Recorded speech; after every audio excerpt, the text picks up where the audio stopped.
திமுக குடும்ப சூழ்நிலை காரணமாக தமிழக மாநிலத்தை வந்து அடமானம் வைத்து மத்திய அரசு திமுக வந்து அடைக்கலம் புகுந்திருக்குன்னு விஜய் அறிக்கை விட்டுருக்காரு. அதை எப்படி பாருங்க? தமிழக வெற்றி கழக தலைவர் சொன்னவர் யாரு? Vijay. Vijay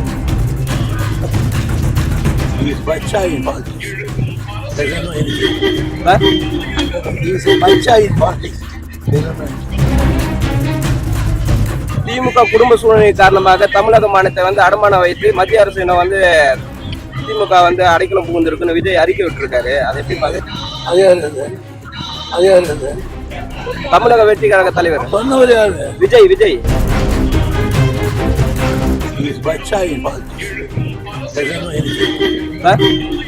He's a Panchayat politics.